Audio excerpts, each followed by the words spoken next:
Marcel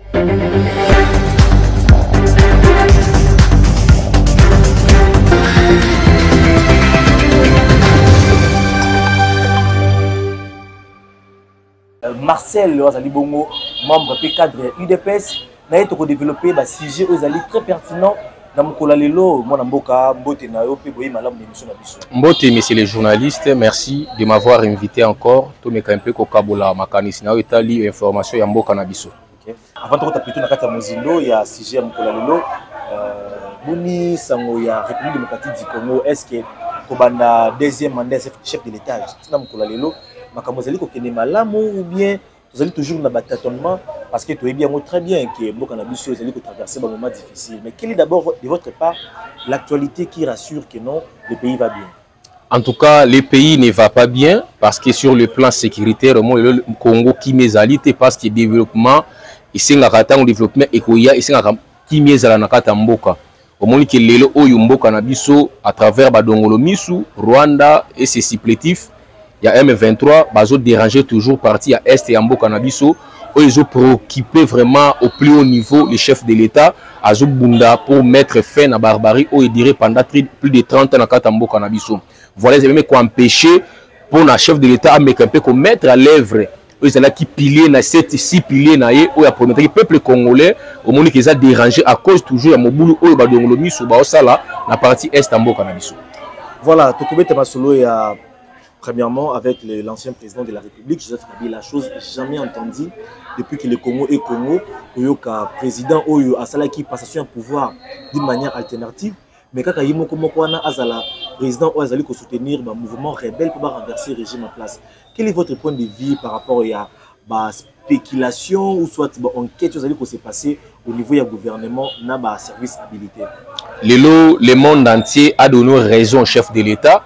Lorsque c'est Kabila qui est le patron de M23 dans AFC, tu belé bandima qui est en côté. Lelo oyo ba preuve ezali kobima se kobima au travers ba collaborateur proche ya Nanga, je crois au Yebi, l'un des collaborateurs de Nanga a été arrêté en Tanzanie, mais c'est Eric Kuba qui a donné des révélations comme quoi Kabila yenda zali patron numéro 1 ya AFC M23. Oyo bazo luka à tout prix yako même quoi assassiner le chef de l'État. Je pense ba révélation bimaki on a quand même na nini ya nakati ya Sénat oyo batalisi comment Kabila veut à tout prix déstabiliser Congo pour l'intérêt de son pays le Rwanda. Voilà, malheureusement toujours regretté, il le fait en complicité avec certains Congolais naïfs. Vous comprenez? Bato bazo aider pour na réaliser sale besoin na yazo luka. Malheureusement parce que les Congolais aujourd'hui sont debout pour défendre leur pays. Kabila, c'est un mal pour ce pays. C'est lui qui avait planté les décors même. Il y a Makambunyon sur la partie Est en Mboka na biso. Pendant les 18 ans qu'il a géré ce pays, il a planté les décors de la balkanisation. Il a érigé l'hégémonie rwandaise dans Mboka na biso. Et ça, c'est secret des polichinelles. Kabila, en 2013, soi-disant, il avait défié les M23. Mais comment est-ce que lui qui avait défié le M23, Lelo a commis porte-parole du M23? Alors, à travers une interview, que le chef de l'État Félix Tshisekedi dit à tenir compte de l'aspiration. Il y a un M23, mais c'est grave. Lui qui hier avait combattu le M23, Lelo a commis défenseur à M23. Moi, je pense que l'ère de la vérité a sonné. Les dieux que nous prions, les Congolais, abimissent maintenant Kabila Napolele. Que c'est lui réellement le véritable patron de M23. Aujourd'hui, Lelo Oyo, à Kendakanakata Goma, parti Ozali occupé par les terroristes que vous aviez défait. Vous aviez défait hier, Lelo, au Keri et pas na Bango, au Vang dans le territoire où Bango va occuper. C'est clair, papa. Moi, je pense qu'il y a une certaine opinion qui pensait peut-être que non, ils avaient un acharnement contre la personne de Kabila. Lelo va comprendre que non, les chefs de l'État avaient raison, parce que c'est lui qui est mieux informé dans ces pays. Lorsqu'on a dit que Kabila était à Goma, mais il y a des vérités aujourd'hui qui sont établies, noir sur blanc, que Kabila a tenir la réunion dans Kati à Goma. Vous comprenez? Territoire où ils ont occupé par les terroristes M23, où ils ont défait hier. Ils ont contradicté, c'est paradoxe. Bateau, ils ont terroristes hier, Lelo ont siégé dans le territoire où ils ont occupé. Cela prouve à suffisance que c'est lui qui est le patron il y a M23, AFC, il y a 15 000 Congolais. Au Kabila, il y a 15 000 Congolais. C'est ça, innocent, qu'on gagne la vengeance contre lui et sa famille. Ce n'est pas normal. Et moi, je pense qu'on a mon Moutou avant un Congolais de souche défendre Kabila. Je comprends qu'il faut qu'on tale un peu bien. Il doit avoir 100 Rwandais parce que les Rwandais n'ont pas de pitié avec les vies humaines. Jour pour jour, les gens continuent à mourir dans Kata Goma, dans Kata Bukavu, au vie eux aussi de tout le monde. Et Kabila, je suis un peu désolé. Moi, je pense que l'État doit faire son travail. La justice congolaise doit faire son travail. Il faut que Kabila à répondre de ses actes et la juridiction compétente. Voilà, puisque toujours le Bila Makabotali, ancien président de la République, Joseph Kabila, niveau il y a Sénat, toujours mon qui va démarche, c'est-à-dire qu'on petit à petit pour n'a pas l'immunité naïe enfin à la justice à samba n'engemoko na batunyoso. Alors qu'est-ce qui fait que les autres commandants tâtonnement et makasi ya kolobaki ba immunité naïe zali protégé parce que azana statut ancien chef de l'État tandis que ba oyo bazwaki yango bazalaki mandaté par ba députés provinciaux ba moni mutu balongolaka yango na ba petenyoso ba sama. Donc on pourrait conclure que Joseph Kabila a koki koboma kopanza kobebisa. On s'en fout, on a un problème parce que déjà l'immunité, ils ont garanti à vie que Kolomwa raté. Je pense que un Congolais, vraiment un vrai Congolais, d'abord je suis déçu d'un comportement certains soi-disant sénateurs. Et nous sommes bien mieux informés. L'argent circule. Certains sénateurs, entre guillemets, auraient perçu l'argent de Kabila. Et j'ai suivi une dame là qui s'est dit sénatrice, je suis désolé. Si Christine Katembo. Donc pour lui, les sangs de Congolais ne valent rien devant les militaires Kabila. Les sangs Congolais ont coulé 15 000 Congolais qui sont morts d'une cause injuste au Baébité. Ils allient moins par rapport à la vie à les militaires Kabila. Moi je pense que les Congolais doivent être sérieux. Nous aurons appris et nous mettons en garde le président du Sénat. Nous mettons en garde le président du Sénat. Parce qu'il y a des réunions qui se tiennent, soi-disant des Katangé, pour nous faire pression à CDT. Or, cette question, une question à survie, il y a des Congolais, il y a des Congolais. Kabila, c'est un imposteur. Il mérite la prison. Sa place, c'est la prison. Vous comprenez? Il a tué des Congolais de trop. Depuis qu'il était au pouvoir, il tuait des Congolais. Il est maintenant hors pouvoir, il continue à tuer les Congolais. Pour qui Kabila se prend? Moi, je pense que ces sénateurs qui vont oser avec une telle aventure trouveront le peuple congolais sur leur chemin. Toujours Zelabango va lever l'immunité à M. Kabila, l'imposteur. Il doit être jugé pour les actes ignobles qu'il a posés dans notre pays. Est-ce que ici il est question de respecter la Constitution, de respecter la loi, il y a 4 chambres, il y a Sénat, ou bien il est question parce qu'on sous-entend que Joseph Kabila a maltraité les Congolais à travers la M23 et ça par force. Moi je pense que la loi est claire. Kabila a célébré une autre trahison. C'est lui qui a trahi le peuple, qui a trahi la nation, à cause de la justice. C'est clair que ça. Kabila n'est pas en marge de la loi congolaise. Il est citoyen congolais comme tout autre citoyen. Lorsqu'il a commis des bavures, il doit répondre de ses bêtises au niveau de juridiction compétente. Dès lors que Kabila a tué les Congolais, il a trahi la nation congolaise, nation au EPC Nyonso, même pas un franc dans sa poche. Aujourd'hui, il est devenu multimilliardaire sur les 100 Congolais. Il doit répondre de ses actes. Il n'y a même pas question de tergiverser là, de se poser beaucoup de questions. Va lever, va imiter par les sénateurs, à répondre de ses actes ou à commettre devant les juridictions compétentes. Et si la loi n'est pas compatible, qu'est-ce qu'ils feront là? Est-ce compatible par rapport à quoi? Qui est Kabila? Si les chefs de l'État en fonction, Azana juge naturel naïe, na niveau à cour constitutionnelle, alors Kabila, qui est Kabila? Qui est Kabila? Si les chefs de l'État il peut être jugé justiciable dans le niveau de la juridiction compétente, mais alors Kabila, qui est Kabila? Il doit répondre de ses actes. Il n'y a pas d'incompatibilité. Kabila, c'est un Congolais. Tout Congolais, on a commettre Babavi, on a violé les lois suprêmes de la République.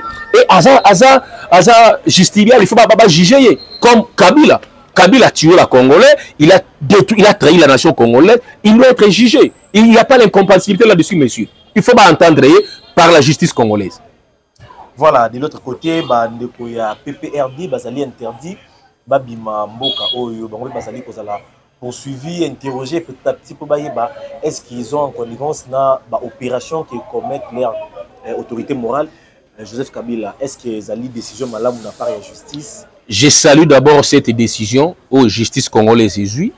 Lelo est là ici au vie aussi de tout le monde que le PPRD a un mouvement insurrectionnel dans ces pays. Okay. Parce que leur chef à la Kissi Yango, membre, cadre, la Kissi Yango, on a vu ici, jeune, il y a PPRD reconnu, Henri Magie, des chats de Adam Louachi, Louachi, c'est Louachi, tout consort là, tout le monde va rejoindre AFC M23. C'est clair que ça. C'est-à-dire, AFC, ils ont une branche militaire, il y a PPRD. Vous comprenez? C'est clair que ça. Moi, je pense qu'on doit radier ces partis insurrectionnels dans la liste des partis politiques dans notre pays. Et puis, traquer cadre à parti. Je pense qu'il y a des révélations. Je crois Hollanda qui a un peu qu'on interdire certains cadres dans Bango parce qu'il y a des informations selon lesquelles Baza impliqué dans ma cambo joli dans la partie est en Bokanabiso, Baza en connivence avec l'ennemi en Bokanabiso. Voilà pourquoi des mesures préventives ont été prises par les autorités. Il y a quoi interdire certains de leurs cadres Bima, dans le sol congolais, jusqu'à ce que l'enquête ait aboutir. Voilà des décisions comme ça pour mettre fin, pour décourager certains Congolais. Il a échoué, il a été sanctionné par les élections en juillet. Il va aller prendre les armes pour faire entendre sa voix. Moi, je pense que la meilleure manière de faire entendre tes voix, c'est dans les urnes. Le peuple a sanctionné, il a voté, il a choisi ses dirigeants. Mais Bino, la calme, la mandat ici là. On a vu Kabila aussi ici tricher les élections en 2 reprises, en 2006 et en 2011. L'IDPS n'avait pas pris les armes. Bien que tu aies dit que Kabila triché les élections, ils ont entaché dans l'irrégularité belée. Mais nulle part tu as vu l'IDPS prendre les armes pour combattre Kabila au pouvoir. Mais pourquoi maintenant à leur tour, tu as aussi dans l'élection, le peuple a sanctionné en votant massivement son élu, Félix Tshisekedi avec 73%. A sanctionné aux urnes. Mais pourquoi maintenant, à leur tour, ils doivent prendre les armes? Voilà les ennemis en Mboka. Les étrangers que nous avons acceptés dans ces pays, nous diriger, maintenant détruire Mboka Nabiso à tout prix. Ce n'est pas normal. Voilà. De l'autre côté, tout ça, un dossier à Bukamalonzo avec Matata Pogno. On n'arrive plus à comprendre est-ce qu'il est en train d'être sécurisé par le président de l'Assemblée nationale, Vital Kamerhe, ou bien les alliés et l'autre côté immunité. En tout cas, on ne comprend pas. Sénat qu'on a besoin de protéger. Joseph Kabila, l'Assemblée nationale a besoin de protéger. Qu'est-ce qui ne va pas entre le président Oyo, chef de l'État, qui va diriger l'institution? Moi, je pense qu'aujourd'hui, peuple congolais comprendre maintenant bateau bandé ko vendre illusion le peuple congolais que balinga Congo va travailler pour le Congo, chef de l'État mettre bango devant un fait accompli.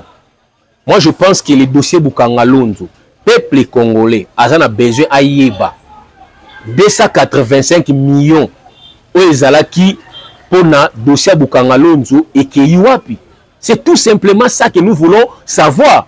Mais pourquoi maintenant au niveau de l'Assemblée nationale, notamment Kamerhe, a protégé Bamiyibi? Voilà pourquoi Tolobaki, chef d'État qui ont autrefois cours d'une interview, la loi de l'Omerta, il y a un sali qui détruit Mboka Oyo. Les détourneurs, les voleurs se protègent entre eux. C'est ça la vérité. Comment est-ce que quelqu'un qui a volé l'argent, il y a Mboka, il a détourné? On avait suivi Matata autrefois nous dire ici, il était au niveau de Guinée. Alors, j'ai rentré pour prouver l'innocence dans le dossier. Mais pourquoi Kamerhe ne veut pas que l'on ait Matata, qui est d'abord innocent? Pour la première fois déjà, le mois, à l'époque, avec le président et la Cour constitutionnelle, il avait déclaré que pour les incompétents, c'est pas possible, c'est Matata pour noter. Alors qu'est-ce qui fait qu'aujourd'hui, les locaux et se prétendre que non, ils ont à mesure, il y a pour ça, les députés Matata pour. Mais c'est les journalistes, nous sommes des intellectuels. Tu as déjà vu un individu dans un pays où l'État donc va ko sambisa na juridiction moko ya mboka ti. Osomona na mboka ni. Si le chef de l'État, si un chef d'État en fonction a son juge naturel, la Cour constitutionnelle, à combien plus forte raison un ancien Premier ministre? Voilà pourquoi notre émission Awa, Kamere a tombé dans propre piège naïe. Parce que l'immunité d'abord, il y a Matata Mpono, ils ont déjà levé en son temps. Et puis les dossiers déjà dans l'instruction. Ce n'est pas à Kamere de faire obstruction à la justice. Parce que Matata déjà répondait déjà à l'invitation à cour constitutionnelle. Comment la troisième audience, quatrième audience, maintenant Kamere s'est ressaisi pour dire que non, à aucun des sous-soutis. Ça montre à suffisance qu'il veut protéger les voleurs et les détourneurs de la République. Malheureusement, a tombé dans le propre piège naïe. Je pense que le président en cours a été clair. D'ailleurs, il a évoqué l'article 151. Vous comprenez?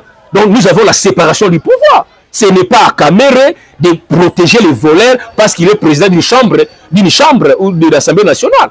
Vous comprenez? Malheureusement, la Cour est sans passer dans volonté manifeste à Kamere, il y a bloquer justice et ça Moussa Nayango. Le 20 awa, il va trancher pour nation Yamatata. Il sera condamné même par défaut à répondre de ses actes. Alors, puisque nous parlons du président, il y a l'Assemblée nationale, Vital Kamerhe, d'après eux, au sein de l'analyse, ancien Vital Kamerhe est le président de l'Assemblée nationale, actuel Vital Kamerhe. Est-ce qu'il y a décalage, différence, c'est ça, ou bien il y a Kalazo répondre à l'acte bien, il y a les lois répondre à l'acte bien, ou bien non, les lois, parce que tu vas comprendre que dans l'ancien régime. Et sans oublier qu'ils ont un régime Nabango. L'ancien régime, ils ont un régime Nabango. Il fallait maintenant qu'on puisse l'impression qu'il y a la démocratie au Congo. C'est ça le problème. Okay. Voilà pourquoi il a voulu mentir certaines opinions.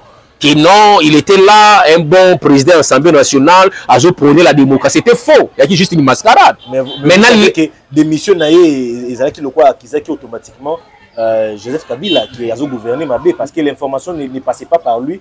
Au contraire, il a fallu d'abord les. Vous devez savoir que la politique, il faut avoir des nerfs solides. Dans la politique, on peut vous donner l'impression que pour aboutir à quelque chose. C'était pour sauver son image. Que non, voilà, il y a la démocratie, voilà. Moi, je vous dis, c'est tout à fait normal Kamere a se comporté bongo. Pour ça, là, un peu, flouer le peuple congolais qui avait la démocratie avec l'ancien régime à Kabila. Vous comprenez? Aujourd'hui, maintenant, parce que bah, mentor naïe, bah, il bande à pouvoir, les Kabila et les autres, il n'a pas le choix maintenant. Maintenant, sa vraie casquette. Qu'est-ce qu'il cherche? À la crise au niveau des institutions. Pour couper sa béquille maintenant aux prêtres diaboliques qu'il a avec leur parti diabolique. C'est ça ce qu'il cherche. Il veut créer maintenant la crise au niveau des institutions. C'est ça qu'il cherche.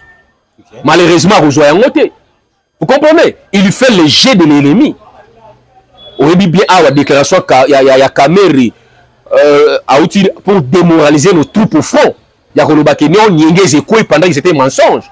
Pour démoraliser nos FARDC, nos Wazalendo, des discours pour mettre un peu qu'on sape fort nos vaillants FARDC sur le terrain. Heureusement, il a été remis à l'ordre par les porte-parole de l'armée. Vous comprendrez que ce monsieur a toujours fait le jeu de l'ennemi. Tshisekedi vous dit, le chef de l'État, il ne va pas négocier avec les panthères de M23. Lui, il nous dit que non, nous devons négocier. Pendant qu'il sait négocier avec les M23, sous-entend quoi? Prendre en charge leur cahier de charges. Il y a encore Oyo, son mentor Kabila avait signé en 2009, le 23 mars. Alors voilà le jeu qu'il fait. Malheureusement. Donc si je comprends bien, tu as dit un dossier à Joseph Kabila, à combattant qui à l'époque M23, mais Lilo à reconnaître que la liste n'a pas été légitime, c'est tout à fait normal. Ancien président à l'époque, actuel président, il y a l'Assemblée nationale, ancien à l'époque, a démissionné qui pour le gouvernement à place à l'époque Izaki Mabé, mais Lelo Yépé a commis la même tendance, il y a qu'à compatir na ba M23. Donc on peut dire que Eza ba jeune na bango. Na auto ebiso ezali ba jeune na bango. Kabila qui a défait les M23 en 2013 a béni bango ba terroriste. Mais en 2025 a quelque se rallier na bango. C'est paradoxe. C'est pour vous dire maintenant, Abimisi maintenant sa vraie identité. C'est lui qui était le patron à M23. Il y a juste une mascarade. Maintenant, comme Lelo, Tshisekedi a compris le jeu tant du pouvoir, il a fait voter une loi au Parlement qu'il n'y aura plus de brassage, de mixage. Voilà là où il les a bloqués. Il est tellement intelligent. Parce que leur mission c'était quoi? Il y a aussi un brassage, un mixage. Au finish maintenant, pour fragiliser l'armée congolaise au profit de l'hégémonie rwandaise. C'est ça le calcul. Tshisekedi a compris le jeu, il les a bloqués au niveau du Parlement. Il a fait voter une loi selon laquelle aucun militaire ici des groupes armés a intégré dans la armée loyaliste. C'est ça le blocage. Alors, parce qu'il avait compris le jeu à Kabila, il voulait que ses frères rwandais déverser dans la carte armée. Yango Lelo, bako ici Goma, bako ici Bukavu. C'est ça le problème. Les Congolais doivent comprendre ça. Parce que et Kameri, et Kabila, et Nanga, et Bahati jouent le même jeu de l'ennemi et la Senko. Ils jouent le même jeu. Déstabiliser les Congo. Oui. Mouton est ignorant à comprendre en pensant que les démarches il y a Seneko des démarches Mokobo pour trouver la paix. Or non, la Seneko qui nous a toujours dit qu'il est proche de la population oye avant qu'à jour et nuit à se défendre bakoufi 15 000 nulle part il y a un communiqué la Seneko condamnant ces actes nulle part et soi-disant et c'est église chrétienne celui de Christ au Congo. Nulle part il y a une déclaration. Oh ba condamné ba acte oyo nanga na ba rwandais ba sali na kata sol congolais. Et la Seneko à travers leur pacte diabolique ba luka kimia avec les ennemis à Congo. Tu as vu ça où? Voilà, Tobeta Masolo, il y a Mboka Nabiso, toujours on est en train de poursuivre les actualités. Mon Mboka mon tournant est basé sur la rumeur, spéculation, na comme il y a ministre de la justice pour le baquet, il a détourné mon solo. Il y a la construction de la prison. Chose non entendue n'a pas naïe, mais Lelo, est-ce qu'on voulait savoir, il est trahi par ses proches collaborateurs ou bien il est pris la main entre Nakatia Sac ou comment, on ne sait pas. Nous savons comment les choses se font dans notre pays. Ils ont dit détournement imaginaire auprès de ces détracteurs. Je pense ces dossiers, j'ai eu à Yakolubayango, je crois en 2023-2024. Bakanga, si vous vous souvenez encore, Bakanga, un ministre de la Justice, à Kota prison à cause de ces dossiers. Selon quoi il avait détourné 5 millions, il y a construction de la prison ici. Il est comme Moutam. Donc ils ont déjà pourquoi c'est là papa to yebi comment fonctionne ces pays ce qui mokola mutamba alors ba ya mener combat contre les détracteurs les détourneurs il y a deniers publics voilà maintenant ba se ranger ba se liguer na ba complot et il y a nocturne pour chercher à lui déstabiliser. Mutamba aussi est jeune na niveau na ye a boya kutu corruption à 7 millions de dollars mais ça qui ba miyibi wana ba boya te. Comment ces bureaux va travailler si on travaille mal pour l'intérêt de la nation, va bâton dans les rues pour le salir jusqu'à ce que va pression au rejoindre Kana Bango Bamibi. C'est ça le calcul. C'est un jeune qui se bat au la continue à sa vision chef de l'État et pas matérialiser le chef de l'État au niveau de la justice. Auto sur la table ronde à la justice, comment qu'on soigner l'image de la justice au bébé qui pendant des années.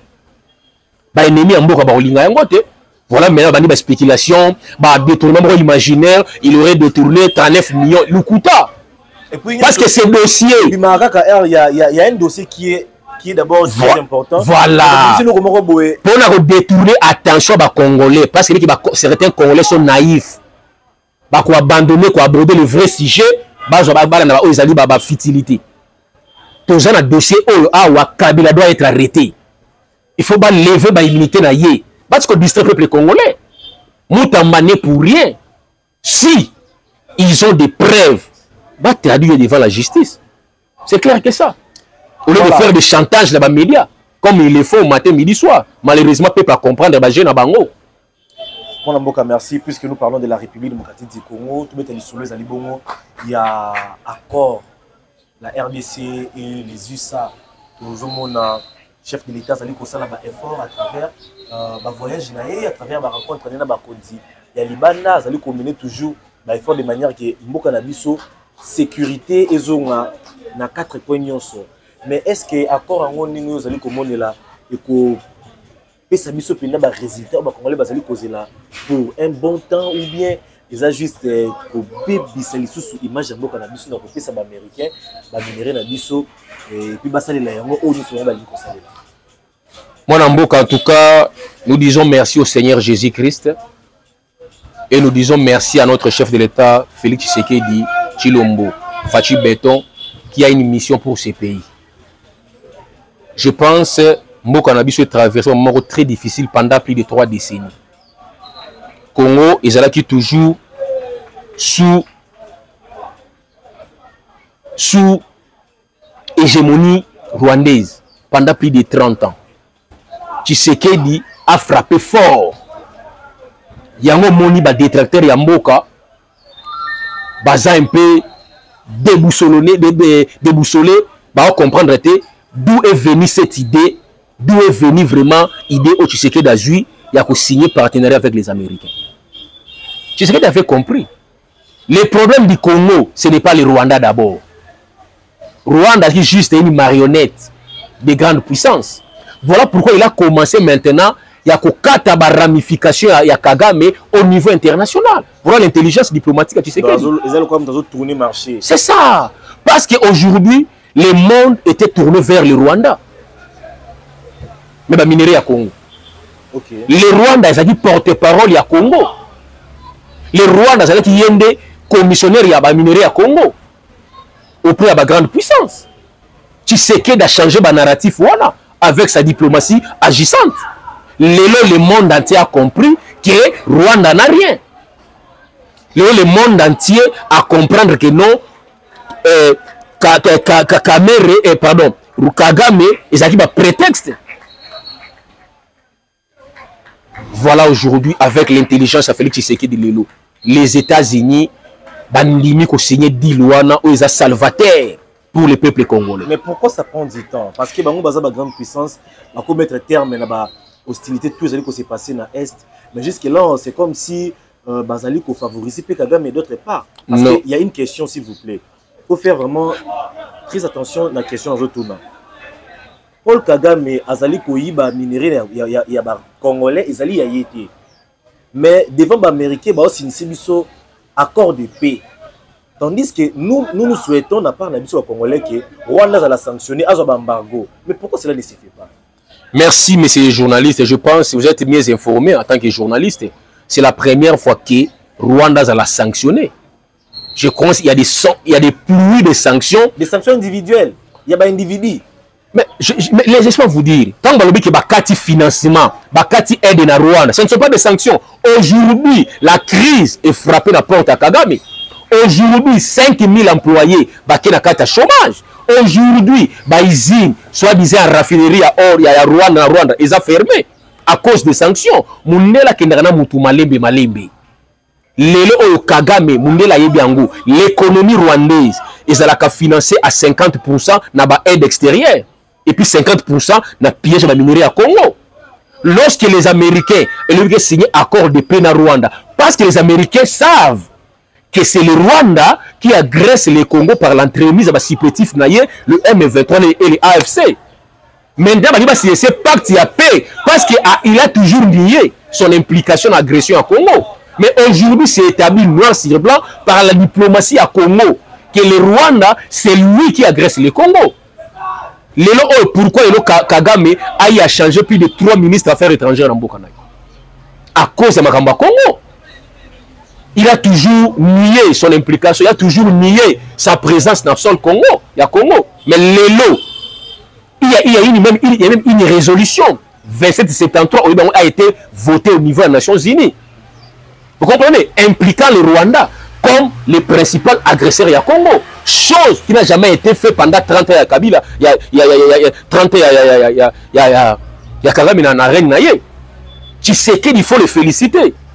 Là où Kagame a été protégé, avec Bimisi Kagame, Nakati a bouclier wana, a exposé devant le monde. Yo va exposer yo, c'est que ba sanction on a fait ba sanction moko boye, ça montre la suffisance que non aux apina sanctionner, ça m'a comme c'est le quoi ba normer ba dossier pour juste donner un peu de sourire dans ba congolais. Mais aux moins que les autres peser pénaté. Ma papa, je ne sais pas. Tant au monde déjà il va le dire que non, va sanctionner Rwanda, va minéraux il va sanctionner Ango. Je crois la sanction doit être économique. Parce que guerre Kagame c'est une guerre économique dans le Congo. Les pillages de la richesse à Congo. Bah on dit qu'on sanctionne économiquement, mais bien bon en côté les orages ils sont en Rwanda. Kagame a bengi son peuple, chose qu'il n'a jamais fait pendant 30 ans la règne. Alors bignon a ici peuple va serrer ceinture pour le pire qui arrive dans son pays. Kagame voit le mal venir, mais bien tout le monde est en côté. Le Rwanda aujourd'hui, économie rwandaise, ils ont maintenant presque disparu. Les fonctionnaires, 3 mois impayés, à cause de ces sanctions, ils ont ignoré les lots sur ces plateaux. Si ces sanctions-là, et tout ce qui est Rwanda, les lots, avions dans compagnie rwandaise, et écoute en faillite, pourquoi? Les sanctions commencent d'abord économiques. Vous comprenez? Parce qu'il y a des sous à ravitaillement, il y a des Tumba aux imposés dans le Congo. La Grande-Bretagne, c'est le principal parrain a retiré le financement, l'Allemagne, la Belgique. Papa, ils ont mouqué. Mais on sent toujours à côté à Rwanda, la France continue toujours à donner. Qui est la France? La France ne représente rien devant les États, devant les grandes puissances. Moi, je vous dis, les États-Unis a lâché déjà ligne à suivre. La France, à Kenda qui a influencé les Qataris à niveau pour va prendre en compte la revendication M23. Où en sommes-nous? Où en sommes-nous maintenant? Les États-Unis l'ont rejeté. Parce que les Américains savent. Dès lors que Kagame Bitumbana s'y retire aussi là. Parce que Bitumbele c'est un ravitaillement et c'est une base arrière. Maintenant les M23 ont base arrière ou ravitaillement. C'est ça ce que les Congolais ne comprennent pas. États-Unis y est bien ou bien. Sous il y a provision à M23 et Zali Rwanda. Il faut casser Rwanda pour que Bango sur le terrain, on l'a perdu. Depuis Makambo et Bandi, l'annonce il y a dit il y a Congo aux États-Unis. Au moins M23 ont progressé sur le terrain. C'est ça. Parce que les Américains ont braqué leurs yeux sur Kamer et sur Kagame. Bambette est en garde. Maintenant, Kagame il veut sauver sa peau en signant cet accord de paix. À livrer maintenant Kabila et Nanga. Parce qu'il y a dit que chacun doit prendre ses responsabilités. Il y a un moment Kabila qui était en cachette, abîmé maintenant comme le principal patron à FC M23. Kagame est intelligent. Il les a sacrifiés. Il les a livrés. Et le Kabila a comme maintenant perdu dans la nature. De la Félix Tshisekedi dit comment il peut retourner au pays. Il sera arrêté. C'est imposteur. Voilà. Qui dirige l'IDPS? C'est Mwana Mboka, le président AI, Augustin Kabouya Mwana Bouté, la confiance du chef. Ancien secrétaire. Il est le secrétaire général faisant fonction à président AI au sein de l'IDPS. Par rapport à la question qui m'a été posée tout à l'heure. Les combattants de l'IDPS cause la manipuler par ces soi-disant frondeurs. Beaucoup d'entre ces gens, la CNDP. C'est un secret de polichinelle. Je vous le dis, je suis un ancien de l'IDPS. Nabandi Bitumbao, j'étais encore moi mineur à l'époque, moi qui vous parle. Je connais qui est qui au sein de l'IDPS. La configuration actuelle, sur le Kabouya comme CG, il n'y a personne qui peut bien diriger l'IDPS, qui connaît l'âme de l'IDPS. Azate? Tous ces parvenus qui font des bruits, qui ternir l'image même du chef de l'État. sont de l'IDPS. Beaucoup d'entre eux, bah, aussi la CNDP. Bah, lettre d'abord Zali. Oh, bah, prenant congé de l'IDPS pour rejoindre, que non, combat, élite armée, élite non armée, allons prendre les armes. Parce que ce qui les préoccupait, c'était toujours les pouvoirs pour le pouvoir. Et les lots, bah, on donner des leçons. Et tous ces gens qui vous disent, tout le monde a bango, la débat dans les tout nié. En quoi vous reprochez les CG Kabouya? Yokaye. Oh, alors j'ai reparti ma B. Tu peux me montrer, me prouver comment il gère mal le parti. Oh, bah, combattre Bazui Misalate. On y va bassesse. On y va bassesse. Kabouya devient une entreprise. Kabouya devient une entreprise, devient un DG pour donner le travail aux combattants de l'IDPS. Quel niveau bassesse? Et tu trouveras certaines personnes qui se disent intellectuelles être manipulées dans ce sens-là. Oh, Kabouya, alors je repasse ma B. Démontrer Bissot, mais je suis Kabouya, oh, bah, combattant Bazui Misalate. Voilà. Or, l'État congolais y est beaucoup. A une incapacité à faire ça, Congolais sont Moussala. Parce qu'il n'y a pas suffisamment d'entreprises. Voilà pourquoi les chefs de l'État ont assainir le climat des affaires. Les chefs de l'État cherchent à assainir le climat des affaires pour que les investisseurs au Congo monter pour que les Congolais dans l'ensemble soient mis là, y compris les combattants de l'IDPS. Les chefs de l'État ont un discours à l'objet que Nengeaza président a commis président a coupé sa misala na bagène. Par les chefs de l'État ont un deuxième discours pour le baquet. L'État a fait ça car misala té. De quel chef de l'État que vous parlez ici? C'est bon, comprenez que chef l'État malamuté. Tant le que non paie sa bagène misala. C'est-à-dire qu'à assainir le climat des affaires pour que les investisseurs investir dans le Congo, les entreprises investir dans le Congo pour que bagène soit misala. C'est ça le langage. Nulle part au monde entier. Où en sommes-nous actuellement? Permettez-moi, monsieur le journaliste. Nulle part au monde entier, l'État crée des entreprises. Ça n'existe pas au monde. Même les deals que si j'ai signé dans l'Américain, les Américains vont signer au profit d'entreprises américaines, privées. DGRA, douana, DGRK, DGM, fonction publique, école, hôpital, les entreprises privées, il y a un individu. Aussi ici, oui. Les paix des entreprises, il y a l'État public. Il y a des gens qui y travaillent, non? Il faut que la bango, combattre l'IDPS. Donc nous avons corrigé une erreur par une erreur comme les gens ne peuvent perdre des fusils en son temps. Non, il y a des entreprises. Chef de l'État, il y avait au moins accès à des constructions d'hôpitaux, à des constructions d'écoles, mais ça pouvait au moins adoucir. Permettez-moi d'abord, quand je dis que l'État crée une entreprise, ça veut dire quoi? Il y a des établissements publics, il y a l'État, comme partout au monde entier. Mais il y a déjà Batubasala Kanakati. Voilà pourquoi l'État congolais, on ne peut pas, il y a un moment, l'État congolais a assainir le climat des affaires dans le Congo. Pour que l'entreprise, il y a privé et il y a et ça l'a créé pour que Batouba soit mis ça là. Il y a un moment qui le Pepsi qui a créé et monter ici la Pepsi, Congolais va mis ça là. Usine ou Montaka, bis ou Transco, Congolais va mis ça là. C'est ça le rôle d'un État. Assainir le climat des affaires pour que privé, entreprise, il y a des Congolais qui travaillent là-bas. Bien sûr. D'abord, Isine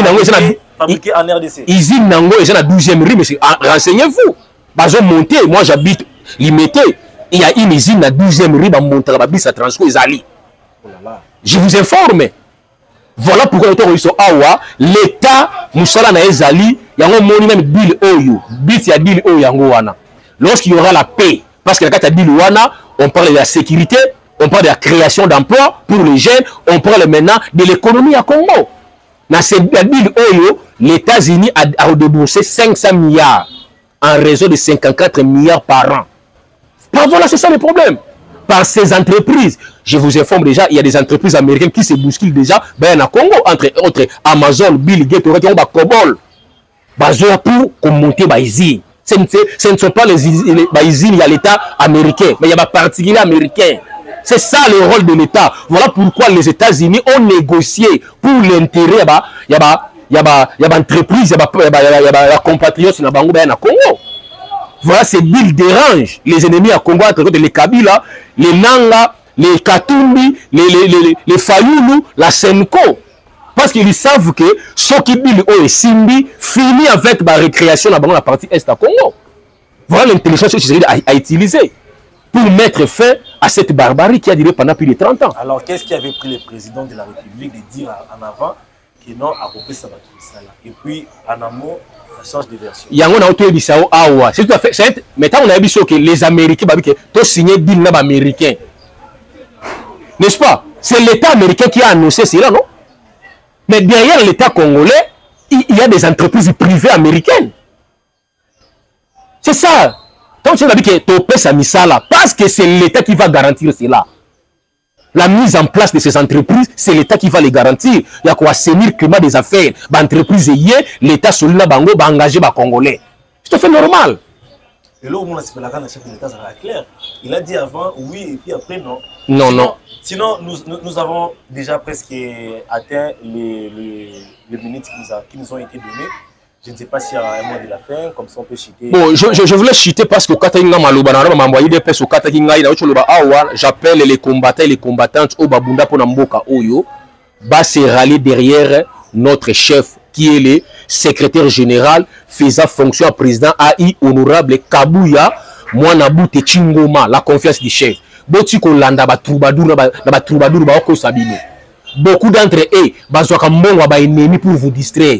Je vous dis, dans la politique, le chef a besoin de collaborateurs loyaux et fidèles. De tous ces troubadours, le chef a la confiance à Moutouté. Pour rien. Depuis l'opposition, il était la confiance du chef. Je te dis quelque chose. Kabouya n'est pour rien. Kabouya est là, à une instruction chef de l'État. L'IDPS est bien géré. Parce que la fédération a fonctionné, c'est les ont fonctionné, nous ont fonctionné malade. Alors, Bati Kolatsa, Kabouya charge la République. Kabouya n'est pas l'État congolais, Kabouya n'est pas une entreprise, n'est pas non plus un DG entreprise publique pour donner le travail aux combattants. Par sa position en tant que président AIDPS, il peut recommander 100 combattants, il peut recommander 1000 combattants, mais vu le nombre de combattants, parce que l'IDPS, c'est un parti de masse, 1000 combattants ne représentent rien au sein de l'IDPS. C'est tout à fait normal. Et laissez-moi aussi vous dire, sur votre plateau, ce ne sont pas tous les combattants IDPS Bonjour Misala. Pendant que c'est la vérité. Nous sommes en termes de millions. Quelles sont ces entreprises qui ont régorgé des millions de combattants dans Misala? Tout ce qui va mentir. Comment tu vas combattants? D'autres aussi, IDPS a formé des combattants. Et puis, si vous formation dans INPP, entrepreneur. Toujours sous le leadership, il y a CG Kabouya. Il a permis à ce que certains combattants, à niveau, de formation, dans INPP, même moi qui vous parle, na bénéficié na yango. Au-delà, il y a niveau nangai. Au-delà, peut-être, il y a cursus nangai universitaire, na formation en logistique, na contrepartie IDPS. Et bah, ça implique na vie nanga. C'est sous le leadership, il y a Kabouya, on ignorer les lots. Et tous ces combattants qui sont manipulés là, par ces troubadours, beaucoup d'entre eux travaillent à la présidence. La présidence, après ça, combien de combattants? Alors, le Congolais. Congolais et tout combattant, restons rangés derrière notre chef, qui est le président AI, honorable Kabouya Chingoma Mwanaboute, la confiance du chef. Les jours où le chef a Koloba, Kabouya, je mets fin. Moussa na yo la kasa IDPS, le chef a changé Moutoumoussousou. Chercher à forcer la main du président, parce que notre chef a yebi qui est qui au sein de l'IDPS. A yebi bino qui bokene na CNDP. Ne rêvez même pas un jour, président qu'on soit comme ce CG IDPS, toi qui manipules certains combattants. Jamais. Merci mon Mboka, tout succès mission. Ok, la paix merci na baignon sur Barolanda Biso à travers notre chaîne chaîne Nouvelle République au Barolanda Biso.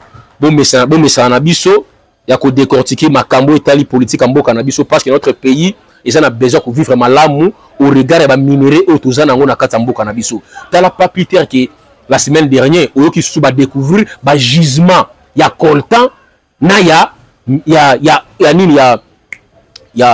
cuivre na kata ba Congo. Est-ce que tu peux imaginer allez, to sengi na Kagame, aya peso ça désordre na ba Congo. Vous comprenez un peu que c'est le Congo, c'est un don béni de Dieu. Il y a un moment l'opposition a mal de positionnement. Avec Tshisekedi, avec la volonté et l'amour qu'il a pour ce pays, comment il s'est développé? L'entreprise américaine et qui a engagé plus de 12 millions de jeunes Congolais sous l'impulsion du chef de l'État Félix Tshisekedi. Les jeunes Congolais. Il y a un apprendre déjà déjà mais oui les entreprises au Kabila tika biso na Congo. Oui les entreprises Kabila tika biso na Congo.